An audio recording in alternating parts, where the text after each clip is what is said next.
છોટાઉદેપુર નગરપાલિકાની ચૂંટણીમાં નવો વિવાદ. છોટાઉદેપુર પાલિકા પ્રમુખનું સભ્યપદ રદ થયા બાદ હવે ચૂંટણી ફોર્મ મંજૂરીની પ્રક્રિયા સામે શંકા. છોટાઉદેપુરના રાજકારણની જ્યાં છેલ્લા કેટલાક સમયથી સતત ઉથલપાથલ જોવા મળી રહી છે.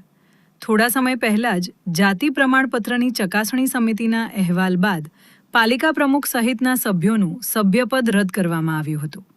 આ ઘટના બાદ હવે એક નવો ઘટસ્ફોટ સામે આવ્યો છે, જેણે રાજકીય ગરમાવો લાવી દીધો છે.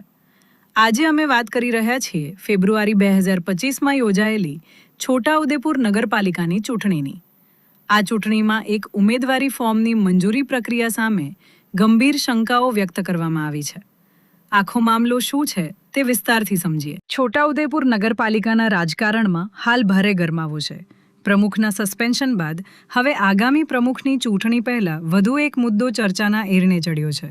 આ વખતે નિશાન પર છે ચૂંટણી પંચના પત્રમાં આપેલી વિગતો મુજબ એક અરજદારે રજૂઆત કરી છે કે જમીન મિલકતના 7/12ના ઉતારામાં ઉમેદવારનું અસલ નામ કોડી મંગીબેન જંગલિયાભાઈ છે, જ્યારે ઉમેદવારી ફોર્મ બારિયા મીનાબેન ભૂપતભાઈના નામે ભરાયેલું છે.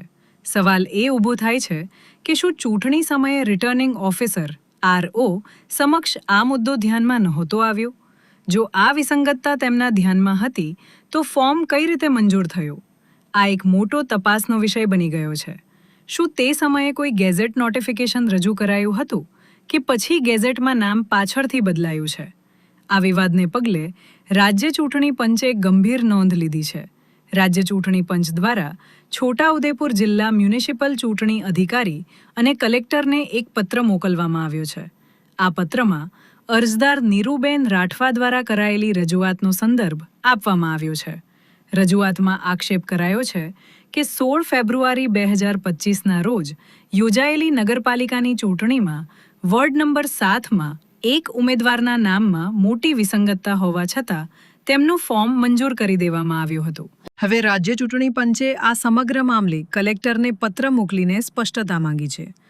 પંચે નિર્દેશ આપ્યા છે કે જો ફોર્મ ગેરકાયદે મંજૂર થયું હોય તો યોગ્ય કાર્યવાહી કરવામાં આવે. સવાલ એ છે કે જો ખરેખર દસ્તાવેજોમાં નામ અલગ હતું તો કયા આધારે ફોર્મ મંજૂર કરાયું? શું આ કોઈ વહીવટી ક્ષતિ છે કે પછી બીજું કંઈ? હવે કલેક્ટરના રિપોર્ટ બાદ જ આ સમગ્ર મામલે સત્ય શું છે તે બહાર આવશે.